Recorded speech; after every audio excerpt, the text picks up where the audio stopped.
Tá aparecendo para vocês as questões novamente? Sim, professora. Sim, professora. Sim, professora. Então vamos continuar, né? Acho que a gente parou aqui na 8. Pronto. Então vamos na 8, tá? Avalie as afirmações abaixo como verdadeira ou falsa. Eu vou falar aqui a frase e vocês vão me falar se está verdadeiro ou falso. O senso comum não é explicativo, porque não apresenta razões teóricas que nos façam compreender a necessidade dos fatos que aponta ou das soluções que dá. Verdadeiro ou falso?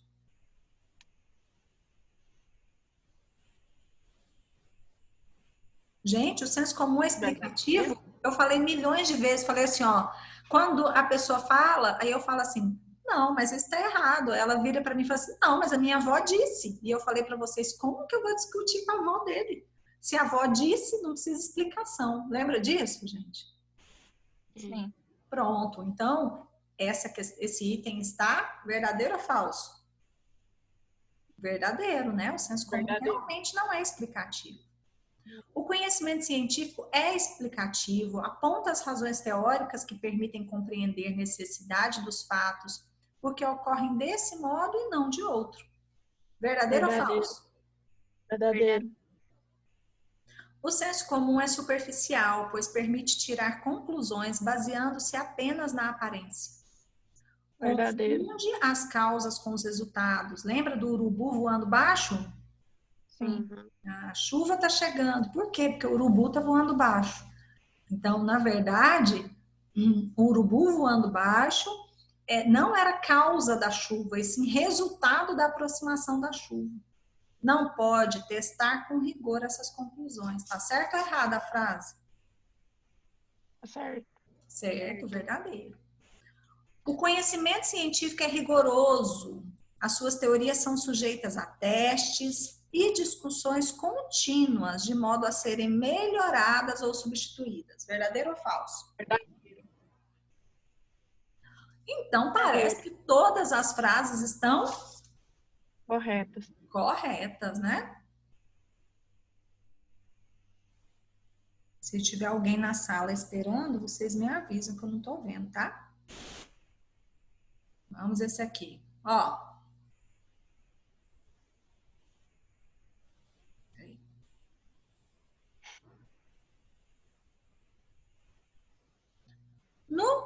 Vocês estão vendo?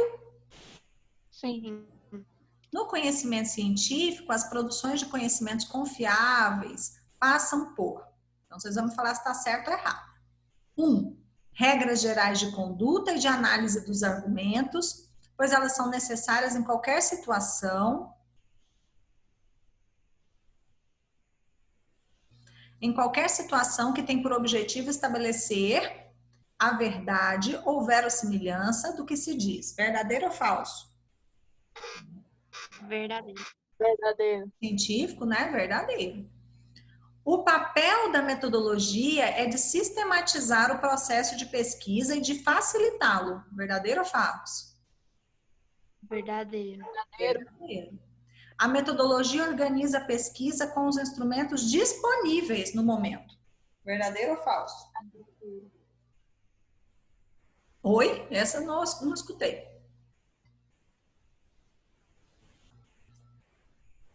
Verdadeiro ou falso, gente? Verdadeiro. Verdadeiro.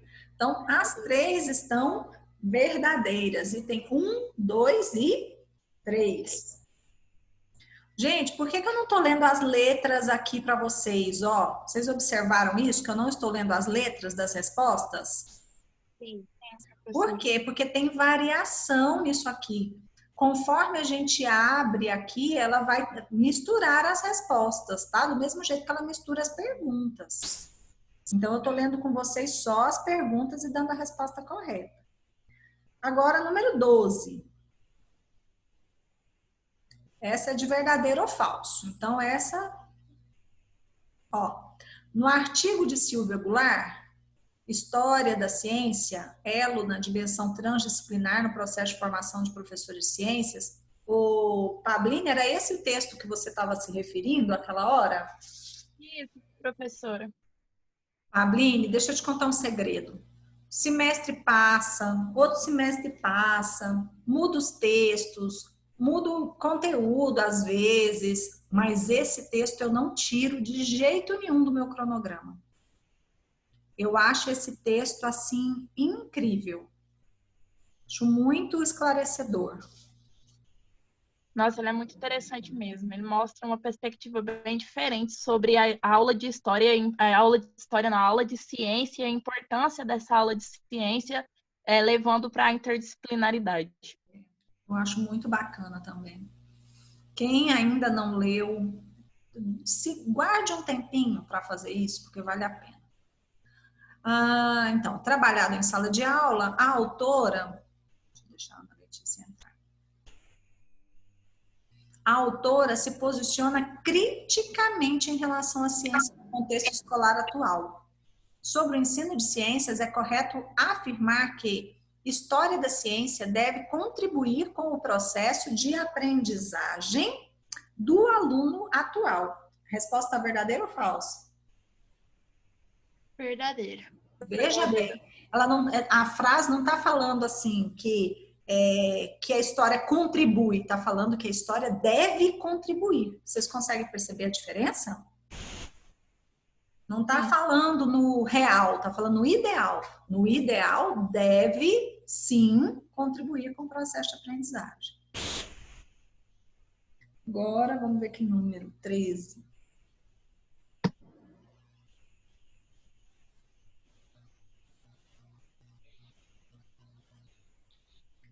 Dentro de uma perspectiva... Não acredito, gente. Não. Nilce, jura? É a primeira vez que isso acontece, gente. Alguém desenhou na minha tela. Ai. Não acredito que isso aconteceu. Eu não sabia, eu não sei fazer isso não, gente. Vocês têm que me ensinar. Como que desenha na tela? Hã? Todo mundo em silêncio agora, né, seus bonitinhos? Como que desenha na tela? Eu quero saber. Tem um lapisinho do lado aí. Olha, onde tem um lapisinho, gente, que eu não tô vendo. Nem. Também quero desenhar na tela. Vamos lá, verdadeiro ou falso? Dentro de uma perspectiva reflexiva da formação do professor de ciências, um professor não precisa construir propostas alternativas. Verdadeiro ou falso? Falso. Mega falso, né? O professor ele tem que construir propostas alternativas sempre. Olha aí o que nós temos: pandemia, quarentena. Tem um ano, né? Quase um ano, que eu estou dando aula online. Será que eu não tenho que construir propostas alternativas dentro de um ensino remoto? Claro que eu preciso. Né? Tem aí uma pandemia, um Covid. Será que eu não tenho que apresentar propostas alternativas? O bairro que eu vivo, por exemplo, deixa eu ver aqui, tem um alto índice de gravidez na adolescência. Será que eu tenho que fingir que essa informação não existe? Será que eu não tenho que construir propostas alternativas para garantir, né, minimamente que essas crianças, esses adolescentes tenham informação? Claro que sim, né, gente? Então, essa frase está verdadeira ou falsa? Falsa. Mega falsa, né? Agora, 14. Professora, dá uma olhadinha na sala de espera. Eu acho que tem pessoas querendo entrar. Não tá aparecendo para mim, não. Não, aqui mandaram mensagem no grupo perguntando se a aula voltou. Uai, não, mas não tem ninguém esperando. Ninguém, ó. É porque já saiu depois. Bom, vamos lá. Questão número 14.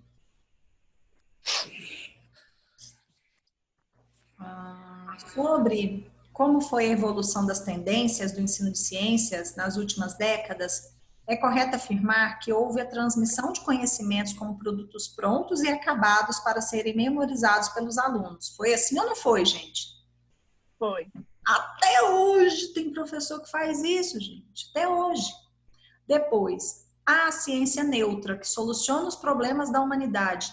Não foi assim também? De repente, todo mundo começou a trabalhar projetos para a ciência que era 100% neutra, né? Simplesmente distante da realidade, solucionar problemas, certinho. E depois, a ciência como atividade, a ciência como atividade humana, social, historicamente determinada. A afirmativa está verdadeira ou falsa? Verdadeiro. Verdadeiro.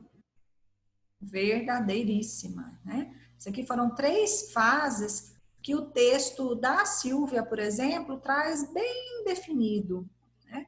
As 3 fases aí da forma da gente ensinar ciências no Brasil. 15.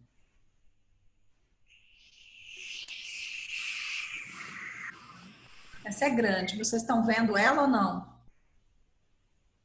Até a alternativa são. Tá bom, ótimo. Então vamos lá.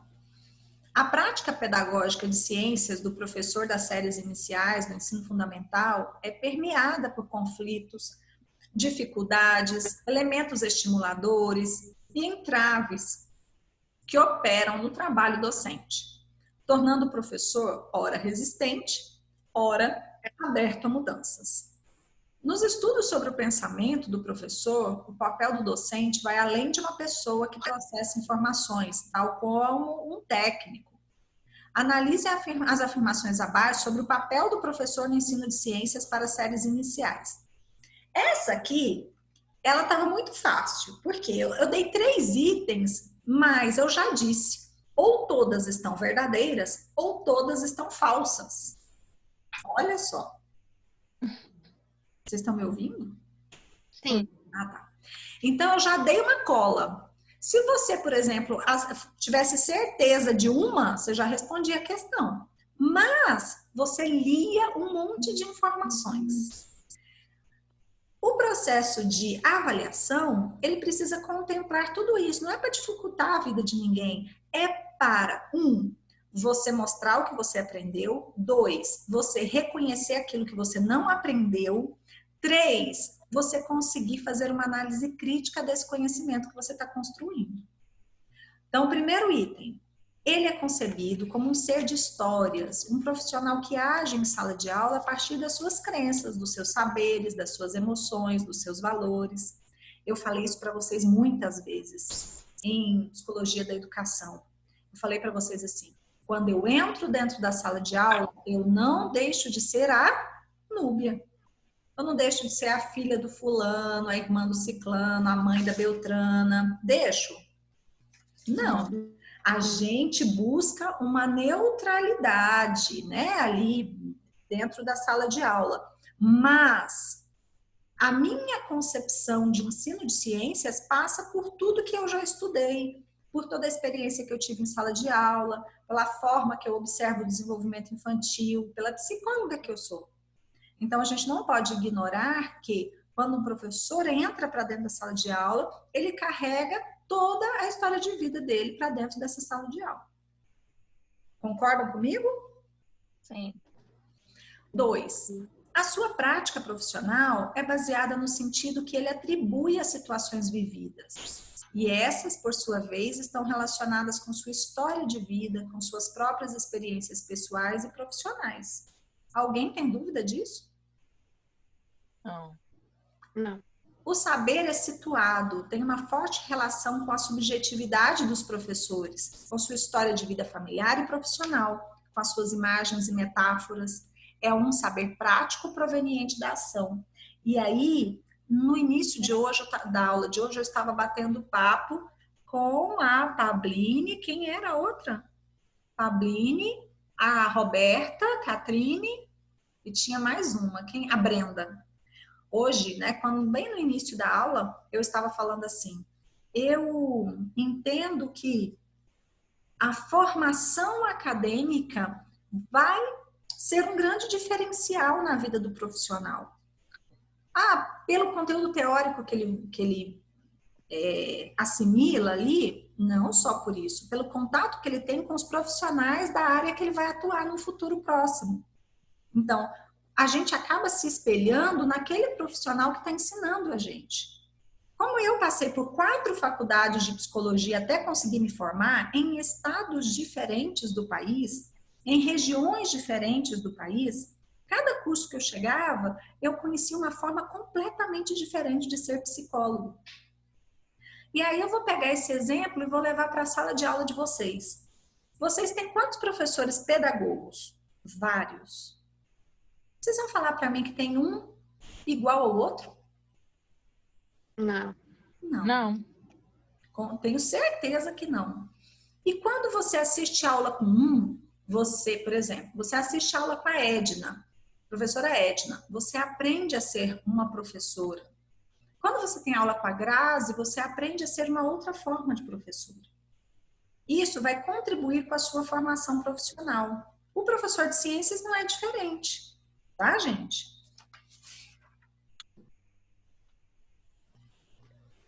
Que número agora? Deixa eu ver. 16. 16? Isso. Tá acabando. Vamos lá. Ainda sobre o senso comum, é um conhecimento prático produzido em nosso cotidiano e é por meio dele que orientamos as nossas ações. O senso comum representa a realidade em que estamos inseridos. É um conhecimento fértil, representa as inquietações do sujeito. A ciência rompe com o senso comum, porque o considerou superficial, ilusório e falso. É certo que o conhecimento do senso comum tende a ser um conhecimento mistificado e mistificador, mas apesar disso, e apesar de ser conservador, tem uma dimensão utópica e libertadora, que pode ser ampliada através do diálogo com o conhecimento científico. Sobre essa afirmação, o fato de que algumas vezes a ciência confirma, outras refuta de forma lógica e racional, o que no senso comum é um saber intuitivo e empírico, é considerado uma afirmativa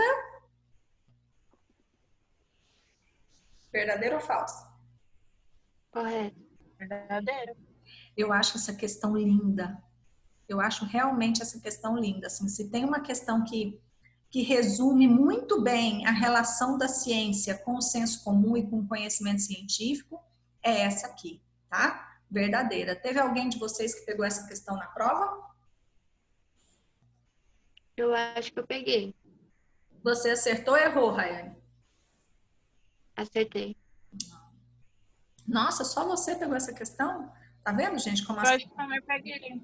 Também peguei essa questão, professora. as provas ficam muito diferentes, né? De um aluno para o outro. Muito. 17.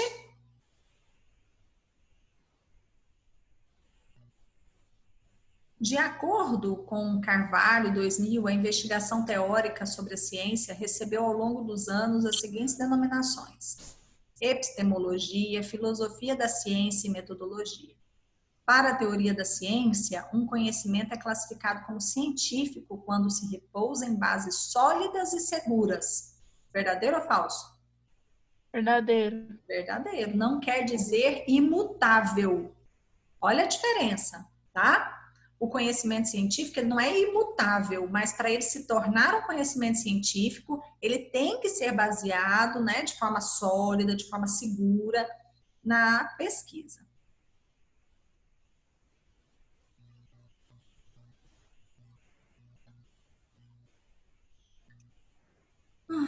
O ato de aprender está imbricado em uma busca de respostas metodicamente consideradas, a partir de questões inicialmente levantadas, para as quais o sujeito da aprendizagem tem seus interesses voltados. Consequentemente, nesta percepção, aspectos como liberdade, razão e espontaneidade encontram-se estreitamente relacionados à aprendizagem. Verdadeiro ou falso? Verdadeiro. Verdadeiro. Gente, deixa eu achar vocês.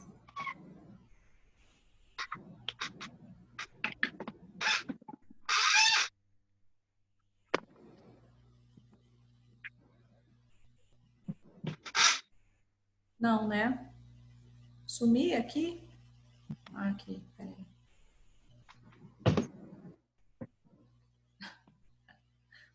Pronto, vamos ficar vendo essa parte aí. Bom, e aí, gente? Tudo ok até aqui?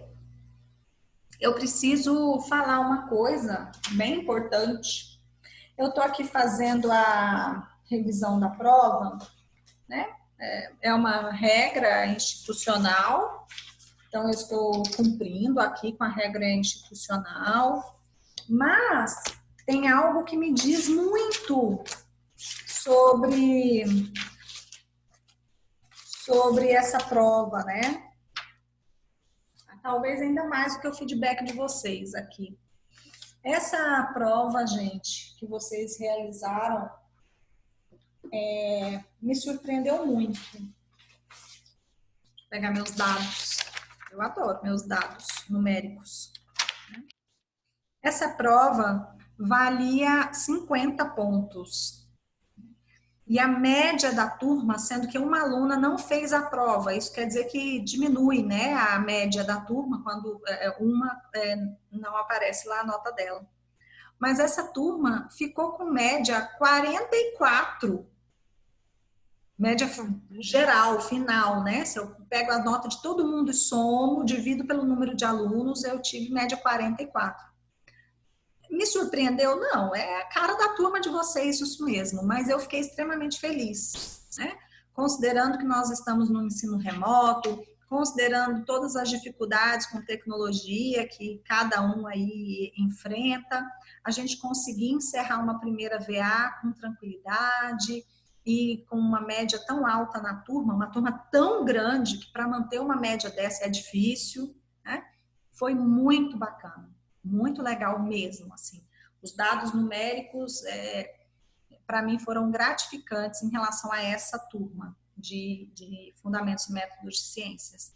Então, eu queria parabenizá-los por isso. E queria dizer o seguinte, eu queria que vocês fizessem, né? Eu pedi para vocês fazerem uma atividade que era um mapa conceitual. Estudando para a prova, façam um mapa conceitual. E aí, eu vou abrir amanhã no sistema para vocês, quem fez no computador vai só inserir o arquivo, quem fez à mão o mapa conceitual vai tirar a foto e vai colocar lá no ambiente virtual de aprendizagem essa atividade. Vocês podem, por favor, compartilhar com todo mundo que essa atividade será aberta amanhã? É uma atividade que vocês já fizeram para estudar a prova, agora vocês só vão tirar foto e postar lá no ambiente para mim. Tudo bem? Certinho, professora. Então, é um mapa conceitual do que vocês estudaram para a prova. Tira a foto ou, se fizeram no computador, anexa o arquivo lá para mim. Tá bom? Certinho. Então, tá. Então, meus amores, uma boa noite para vocês. Fiquem com Deus. Até semana que vem, se Deus quiser. Tá bom? Beijo. Boa noite, professora. Professora, boa noite. Obrigada. Obrigada a vocês.